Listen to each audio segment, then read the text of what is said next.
3 days after the invasion, the Galactic Council reconvened in the damaged chamber. The walls still bore scorch marks from the fighting. The great windows had been shattered and covered with temporary barriers. But the floating platforms were operational, and the delegates had returned. Katie Morgan stood in the same spot where she had stood during the first session. Her dress uniform was clean and pressed, hiding the bruises and small wounds she had collected during the battle. Ambassador Webb sat in the human platform, looking exhausted but proud. The atmosphere in the chamber was completely different from before. The alien delegates were quiet. No one was laughing. Many of them were staring at Katie with expressions she could not read: fear, curiosity, something that might have been. Respect. High Counselor Maven floated to the central stage. The ancient being looked no different than before. Perhaps 10,000 years of life made a 3-day crisis seem minor. Before we begin official business, I wish to recognize the actions of Sergeant Katie Morgan of the human military. During the Keth attack, Sergeant Morgan single-handedly eliminated 27 enemy combatants, including Warlord Threk and 11 command officers. Her actions directly led to the collapse of the Keth invasion force and the rescue of council hostages, including myself. Silence filled the chamber. Katie kept her eyes forward, her face expressionless. The council owes a debt to Sergeant Morgan and to humanity. We failed to understand the nature of human warfare. We judged by standards that did not apply. We were wrong. Those last 3 words echoed through the hall. Katie suspected it was the first time in centuries that a High Counselor had admitted error. Commander, Xyrith rose from the Velthory platform. His wounds had been treated, but he still moved slowly. His scales were a soft blue, a color Katie now knew meant humility. "I request permission to address the council," he said. Mavan nodded. Xyrith turned to face the human platform. For a long moment, he simply looked at Katie. Then he spoke. "3 days ago, I told Sergeant Morgan that she was the most useless soldier in the galaxy. I told her to find a different profession. I was arrogant. I was ignorant. And I was completely wrong." He paused, gathering his thoughts. "I have fought in 47 military campaigns. I have commanded fleets and armies. I have seen every form of warfare that the galaxy has to offer. But I have never seen anything like what Sergeant Morgan did. She moved through an army of enemies without being detected. She destroyed a command structure with 19 bullets. She killed a warlord from a distance I could not even see." Xyrith's scale shifted to a deeper color. I laughed at human tactics. I called them primitive. I did not understand that the primitiveness was not in their methods, but in my thinking. Humans do not fight like us because they do not think like us. They see war differently. They see individuals where we see masses. They see patience where we see delay. They see precision where we see inefficiency. He turned to address the full council. "I have spent 3 days reviewing the battle records. I have studied how Sergeant Morgan moved, where she positioned herself, how she selected targets. And I have reached a conclusion that shamans me to admit. If the Keth had sent a single human sniper against our forces instead of an entire fleet, they might have won." Murmurs rippled through the chamber. Katie remained still, but inside she felt a strange mix of pride and discomfort. She had just been doing her job. She had not expected anyone to analyze it. Ambassador Webb stood.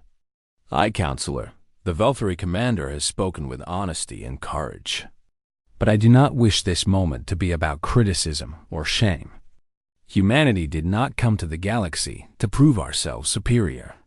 We came to join the galactic community as partners and equals." He looked around the chamber.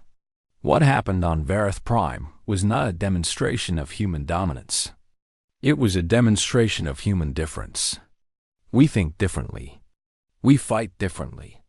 And those differences can be valuable to the Empire, just as the differences of every species here are valuable. Maven raised a hand. The Council recognizes the wisdom in Ambassador Webb's words.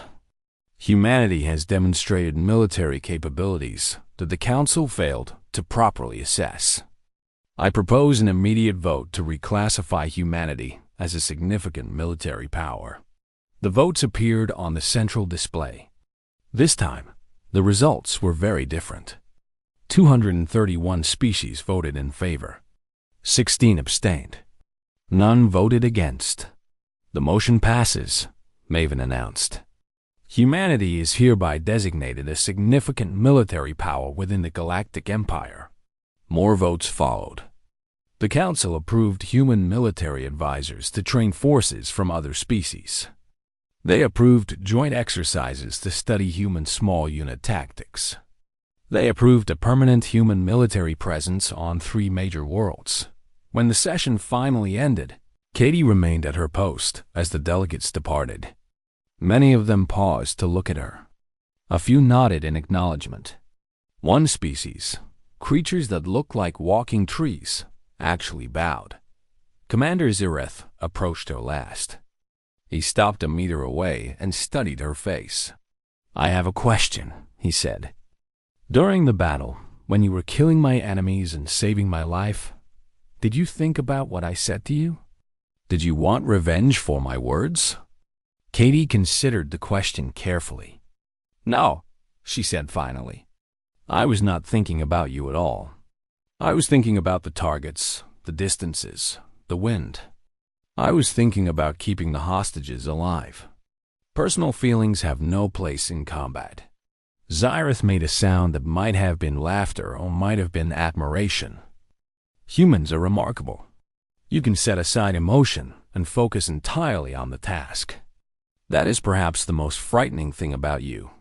We call it professionalism," Katie said. "And we train for years to develop it. Will you accept my apology?" Zyrith asked.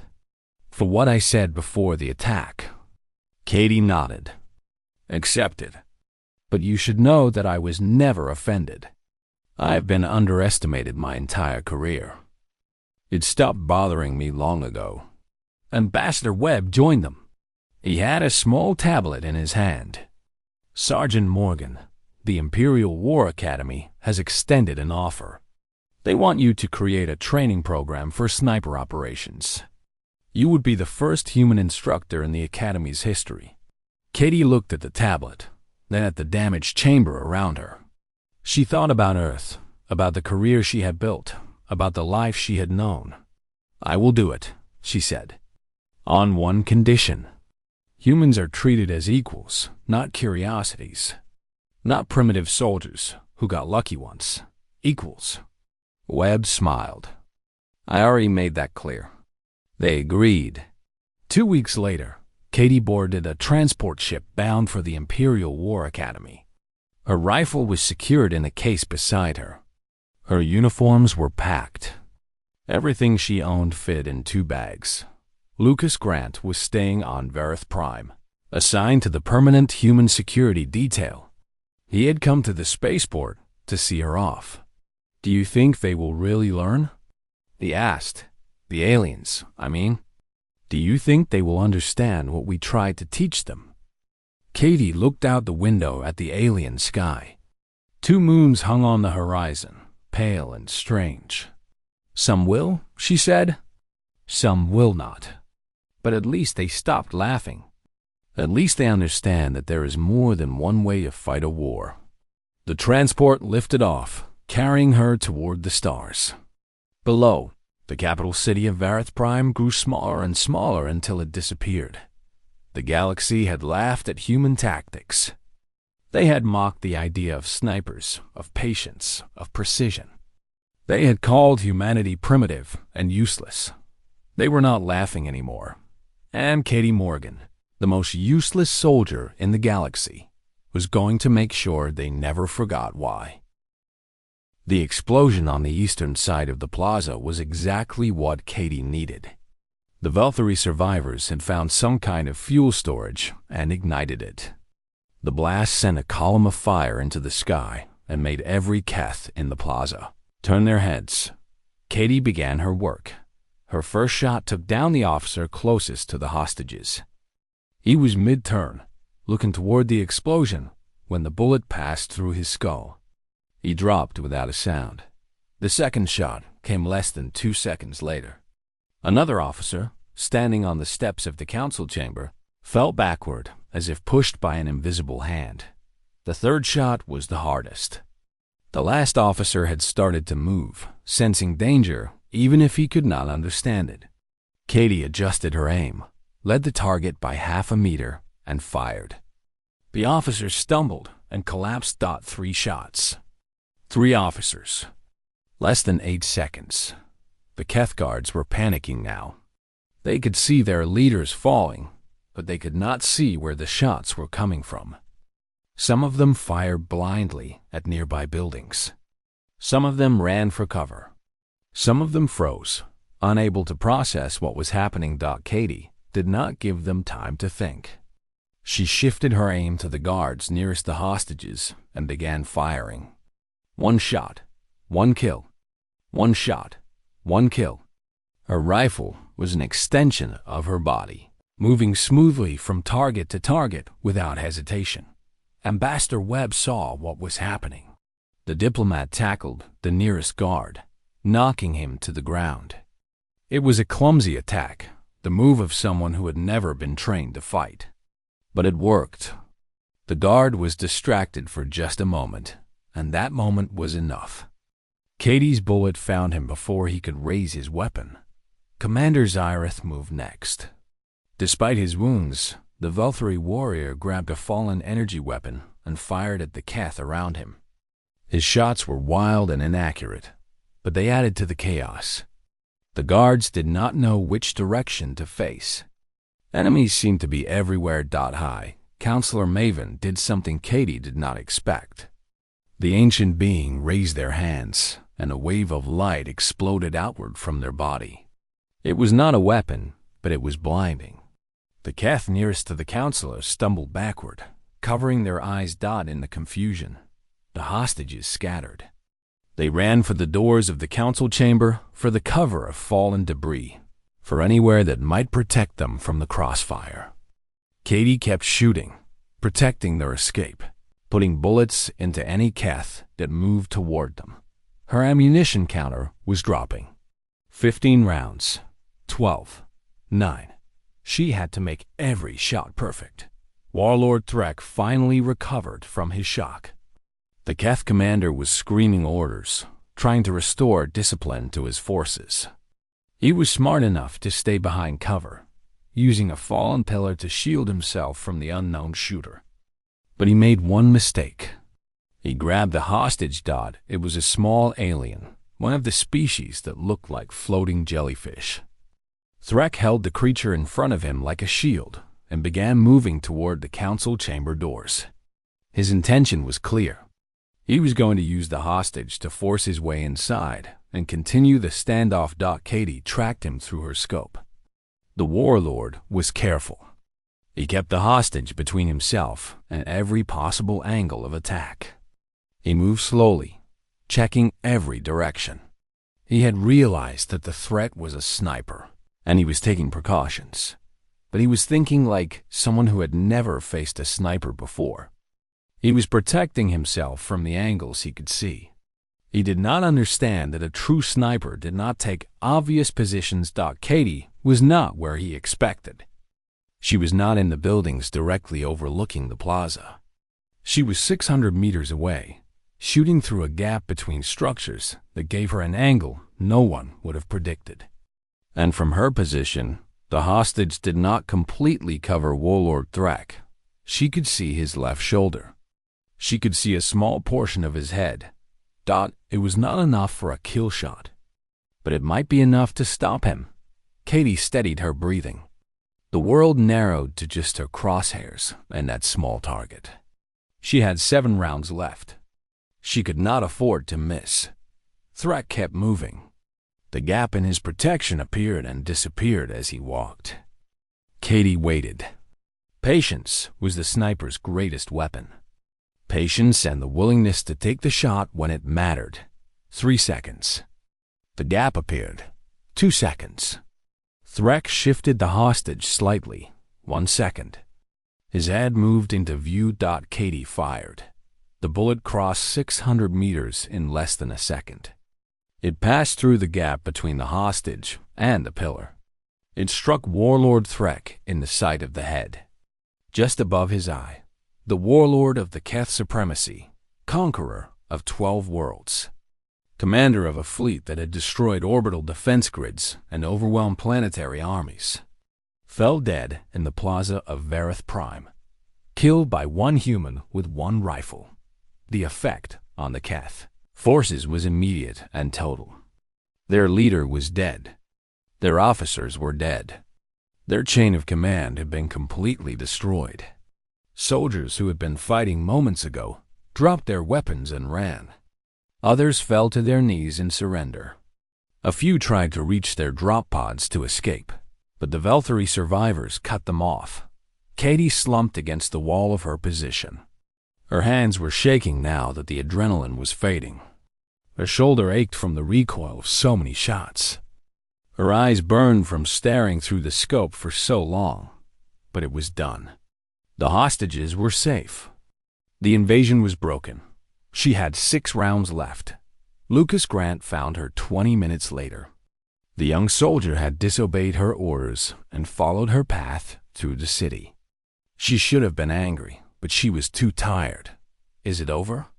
he asked. Katie nodded slowly. "For now. There are still Keth in other parts of the city, but without their command structure, they will not last long."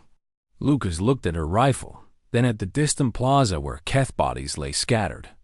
"How many did you kill today?" Katie thought about the question. She had not been counting. She had just been doing her job, one shot at a time. "Enough," she said finally. "I killed enough."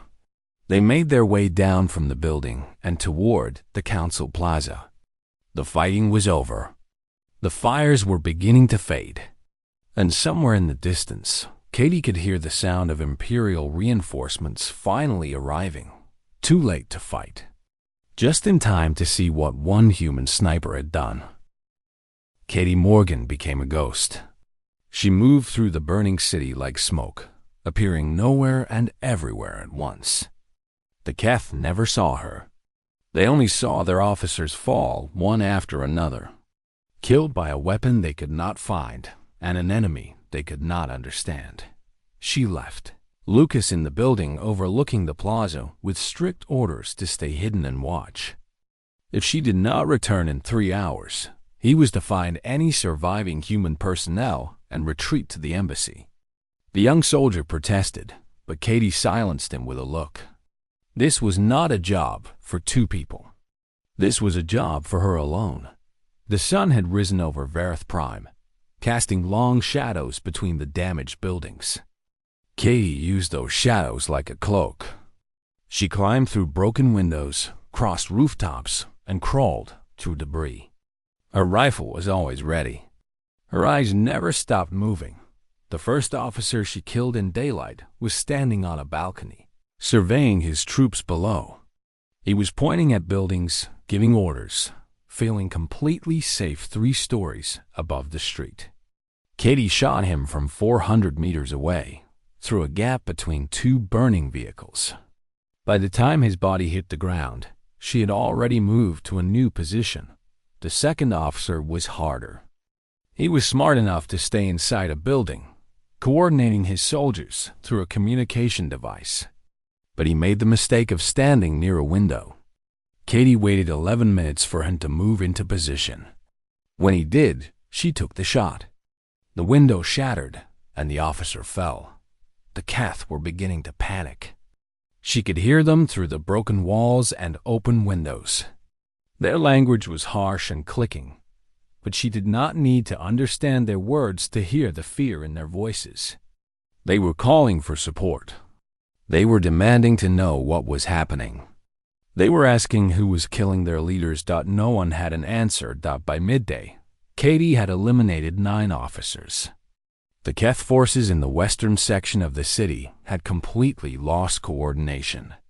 Squads were wandering aimlessly, firing at shadows, sometimes even shooting at each other by mistake. A species that had conquered dozens of worlds was falling apart because one human, with one rifle, was removing their command structure piece by piece. Katie paused to rest in an abandoned building. Her body was tired, but her mind was sharp.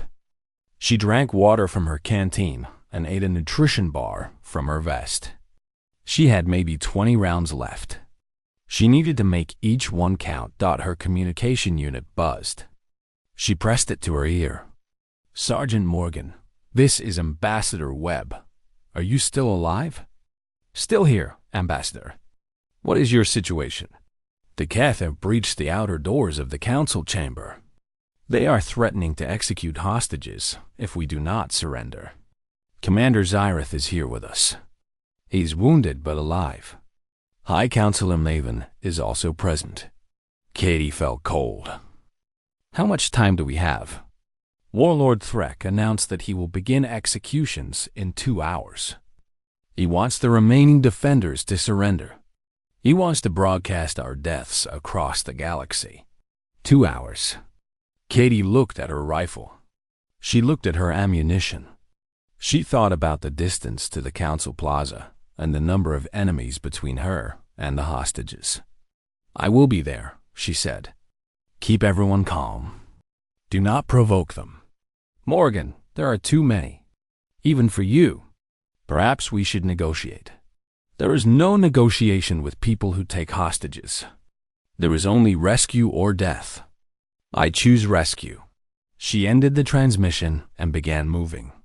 The path to the council plaza took her through the most heavily occupied part of the city. Keth patrols were everywhere, searching for the invisible killer who was destroying their invasion. Katie moved between them like water flowing around stones. When she had to engage, she did it quietly. A knife in the dark. A silent takedown. No gunshots to reveal her position. She found Commander Zyrith's warriors, or what was left of them, hiding in the basement of a government building. There were only 12 Velthari left out of the 50 who had come to Vareth Prime. They were wounded, afraid, and completely lost without their technology. One of them raised a weapon when Katie appeared. She did not flinch. "I am human," she said. "I am going to rescue the hostages in the council chamber. You can come with me or stay here and die when the Keth find you."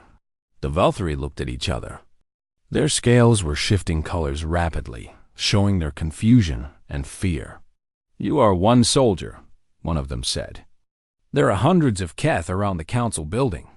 "I have killed 23 Keth since this morning," Katie replied. "I have not been seen once. I have not been hit once. I do not need hundreds of soldiers. I need patience and a clear line of sight." The Velthari did not understand. She could see it in their eyes. They came from a culture that measured military power in numbers and technology. The idea that a single person could change a battle was completely foreign to them. "What do you need from us?" The leader asked finally. "I need a distraction. In 90 minutes, I need noise and movement on the eastern side of the plaza. Draw their attention. Make them look that direction." "Can you do that?" The leader hesitated. Then slowly, his scale shifted to a color Katie had not seen before. It might have been respect. Or maybe it was just resignation. "We can do that," he said. Katie nodded and disappeared back into the shadows. 40-5 minutes later, she was in position. She had found a building 600 meters from the council plaza, tall enough to see over surrounding structures. The roof gave her a clear view of the hostages, the guards, and Warlord Threk himself. She counted the enemies. 15 guards around the hostages. 3 officers with red markings. Warlord Threk in the center, his armor gleaming in the afternoon sun. And beyond them, dozens more Keth soldiers filling the plaza. She could see Ambassador Webb through her scope. He was kneeling with the other hostages, his hands behind his head. High Counselor Maven was beside him, their robes of light dim and flickering. Commander Zyrith was there too, his scales a pale color that probably meant pain or weakness. He was looking around, searching for something. Maybe he was hoping for rescue. Maybe he had already given up hope. Katie checked her ammunition one last time. 18 rounds. She would need to be perfect. Every shot had to count. Every second had to be planned. She settled into her position, feeling her heartbeat slow and her breathing steady. The chaos of the city faded away. The fear and exhaustion faded away. There was only the rifle, the scope, and the targets, one shot at a time. That was how wars were won. She waited for the distraction to begin. The first explosion woke Katie from a deep sleep. She was on her feet before the second one hit, her training taking over before her mind was fully awake. The floor shook beneath her. Alarms began screaming throughout the embassy. Red emergency lights replaced the normal white ones. She grabbed her combat gear and was dressed in 30 seconds. Her sidearm went on her hip. Her knife went on her belt. But the weapon she really wanted was in the armory 3 floors down. She ran. The hallways were chaos. Embassy staff were running in all directions, most of them still in their sleeping clothes. Katie pushed through them, moving against the flow of bodies toward the stairs. The elevator was too risky. If power failed, she would be trapped. Private Lucas Grant nearly ran into her on the second-floor landing. He was young, maybe 22, with wide eyes that showed he had never been in real combat before. This was his first off-world assignment. Katie grabbed his arm and pulled him with her. "Stay with me," she ordered. "Where are the other soldiers?" "I do not know," Lucas said.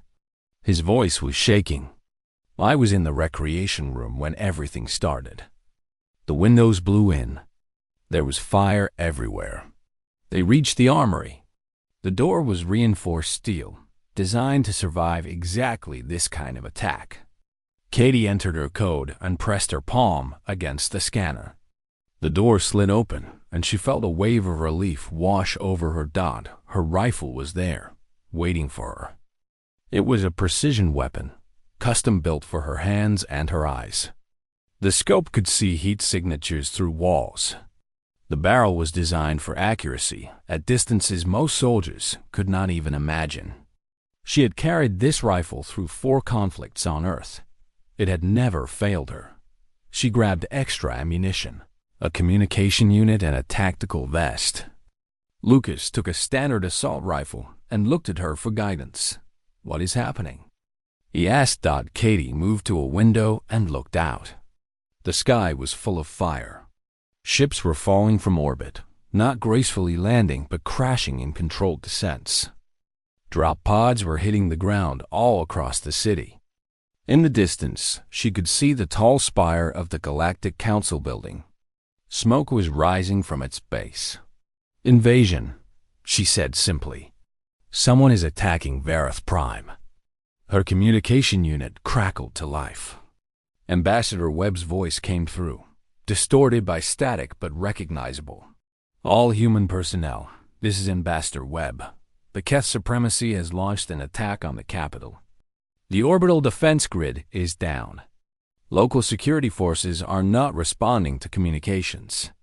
I am trapped in the council chamber with several alien delegates. If anyone can hear this, we need help." Katie pressed the transmit button. "Ambassador, this is Sergeant Morgan. I hear you. How many hostiles are near your position?" "I do not know. The doors are sealed. We can hear fighting outside, but we cannot see anything. The power is out in this section. Stay hidden. Keep the doors sealed. I am coming." She released the button and looked at Lucas. His face was pale, but his hands were steady on his rifle. That was good. She could work with that. "The council chamber is 2 kilometers northeast," she said. "We move fast, we stay quiet, and we do not engage unless we have to." "Understood?" Lucas nodded. They moved out. The streets of the capital were a nightmare. Buildings were burning. Alien civilians were running in panic, their strange bodies moving in ways that looked wrong to human eyes. Katie saw a group of Velthari warriors trying to form a defensive line at an intersection. Commander Zyrith was with them, his scales now a dark blue that Katie guessed meant fear or stress. The Velthari had no cover. They were standing in the open, holding energy weapons that glowed with power. They were waiting for an enemy to appear so they could blast it with overwhelming force. That was how they fought. That was all they knew. A Keth drop pod crashed through a building 50 meters away. The pod split open, and 8 Keth warriors poured out. They were insectoid creatures, with hard shells covering their bodies and multiple limbs that ended in sharp blades or weapons. Their squad leader was marked with red paint on his shell. The Velthari opened fire. Their energy blasts hit 2 of the Keth, burning through their shells. But the other 6 scattered, moving between debris and burning vehicles. The Velthari kept firing at where the Keth had been, not where they were going. Katie pulled Lucas into a doorway and raised her rifle. She found the Keth squad leader in her scope. He was directing his soldiers, pointing with one limb while firing with another. He thought he was safe behind a crashed vehicle. Katie exhaled slowly. Her finger squeezed the trigger. The rifle kicked against her shoulder. Across the street, the squad leader's head snapped back, and he collapsed. The effect was immediate. The remaining Keth stopped moving. They looked around, trying to find where the shot had come from. They looked up at rooftops. They looked at windows. They did not look at the dark doorway where Katie was crouched. Without their leader, they hesitated. In that moment of hesitation, the Velthari adjusted their aim and cut them down. Commander Zyrith looked around the street, confusion on his reptilian face. He had seen his enemy fall, but he had not seen who killed him. Katie did not stay to explain. She pulled Lucas deeper into the building and kept moving. They crossed 3 blocks before they encountered another Keth patrol. This time, Katie did not wait for a firefight. She found a position on the 2nd floor of a damaged building and watched the patrol move through the street below. There were 12 Keth and 1 squad leader. She took the shot. The squad leader fell. The patrol scattered in panic. By the time she reached the area near the council chamber, she had eliminated 4 squad leaders. Each time, the Keth soldiers under that leader fell into chaos. They had no training for this. Their doctrine was the same as everyone else in the galaxy. Rely on numbers. Rely on technology. Rely on automated systems to coordinate everything. Nobody had ever picked off their leaders from a distance they could not see. Nobody had ever waged this kind of war against them. Lucas was breathing hard when they finally stopped in a building overlooking the council plaza. The young soldier had kept up without complaint, but she could see the shock on his face. "How are you doing that?" he asked. "They never see you. They never even know where you are." Katie checked her ammunition. She had used only 7 rounds since leaving the embassy. 7 rounds, 4 squad leaders, probably 30 or 40 Keth soldiers thrown into confusion. "That is what a sniper does," she said. "We do not fight armies. We break them, one shot at a time." She looked through her scope at the council chamber. There were Keth everywhere, at least 50 of them surrounding the building. More were arriving every minute. And in the center of the plaza, she could see a tall insectoid figure with elaborate markings on his shell. Warlord Threk, the Keth commander, the leader of the entire invasion. Katie smiled grimly. The galaxy thought snipers were useless. They thought one soldier with one rifle could not change a battle. They were about to learn how wrong they were. The Great Hall of the Galactic Council was the largest room Katie Morgan had ever seen. The ceiling rose so high that clouds actually formed near the top. Thousands of alien delegates sat in floating platforms that circled the central stage like rings around a planet. Katie stood at her post near the human delegation, her eyes moving slowly across the room. She was a soldier, not a diplomat, but her job today was to stand still and look professional. Ambassador Daniel Webb sat in the small human platform, looking very small indeed. Humanity had only made first contact with the galaxy 8 months ago. They were the newest species here, and everyone knew it. Katie could feel the stares from 100 different alien races. Some looked curious. Most looked unimpressed. The Volturi delegation sat directly across from the humans. They were tall reptilian creatures with scales that shifted color based on their moods. Right now, their scales were a deep orange, which Katie had learned meant contempt. Their leader, Commander Xyrith, had not stopped staring at the human platform since the session began. High Counselor Maven floated to the central stage. They were an ancient being, their body wrapped in robes that seemed to be made of living light. No one knew how old Maven was. Some said they had been leading the council for 10,000 years. Their voice echoed through the hall without any visible technology. We gather today to complete the evaluation of humanity for provisional membership in the Galactic Empire. The final matter before us is the assessment of human military capabilities. Katie felt her stomach tighten. She knew this was coming. The other species had been sharing information about human technology, culture, and biology for weeks. Most of it had been met with polite disinterest. But military capability was different. In the galaxy, military strength determined your status. Commander Xyrith rose from his platform. His scales had shifted to a brighter orange, almost red. He pressed a control on his wrist, and a massive holographic display appeared in the center of the hall. "I have studied human warfare extensively," Xyrith said. His voice was deep and rough, like stones grinding together. "I must confess, I found it deeply amusing." Laughter rippled through the hall. Katie kept her face blank, but her hands tightened slightly at her sides. The hologram showed footage of human soldiers in combat. Katie recognized it immediately. It was from the Eastern European conflict 7 years ago. She had been there. She had lost friends there. And now aliens were watching it like entertainment. "Observe their tactics," Xyrith continued. "They send individual soldiers on foot to fight each other. They use chemical explosives propelled through metal tubes. They hide in buildings and shoot at each other from windows." More laughter. A species that looked like floating jellyfish made a sound that might have been their version of mockery. "But the most primitive element of human warfare is this," Xyrith said. The hologram changed to show a single soldier lying on a rooftop, looking through a scope attached to a long rifle. "They call this a sniper." One soldier, with one weapon, trained to eliminate one target at a time. The laughter grew louder.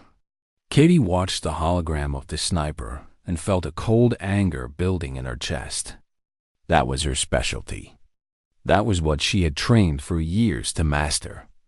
And these creatures thought it was a joke. "In the time it takes this human to eliminate a single target, our automated systems can destroy 10,000, Xyrith said. "Our orbital platforms can level cities. Our drone swarms can hunt down every enemy in a region simultaneously. And humans train soldiers to lie in the dirt and shoot one bullet at a time." Ambassador Webb stood up. His face was red, and Katie could see him struggling to control his temper. "Commander Xyrith, human military doctrine is based on precision and efficiency. We value every life, including enemy lives. We do not destroy cities when we can eliminate threats surgically." "You do not destroy cities because you cannot destroy cities," Xyrith replied. "Your ships are slow. Your weapons are primitive. Your soldiers are fragile bags of water that die when exposed to vacuum, radiation, or temperatures outside a narrow range. You are not a military power. You are a curiosity." The hall erupted in sounds of agreement. Different species made different noises, but the meaning was clear. They agreed with Xyrith. Humanity was weak. High Counselor Maven raised a hand, and silence fell immediately. We will now vote on the military classification of humanity.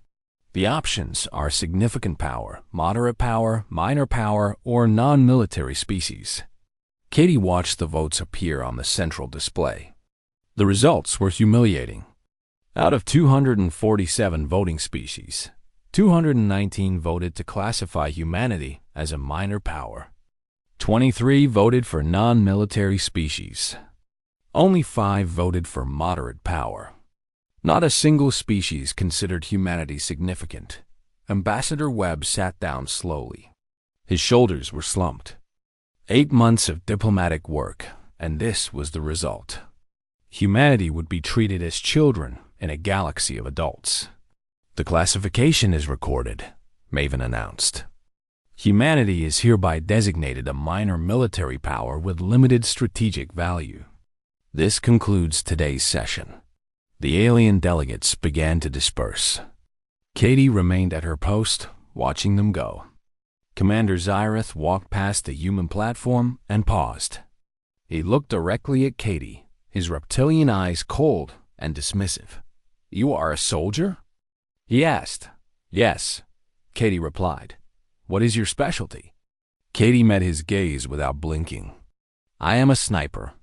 Xyrith made a sound that was probably laughter. "Then you are the most useless soldier in the galaxy. Perhaps you should find a different profession." He walked away before Katie could respond. Not that she would have responded. She was a professional. She did not argue with alien commanders in diplomatic settings. But she filed his words away in her memory. She would not forget them. That night, Katie stood on the balcony of the human embassy, looking out at the alien city.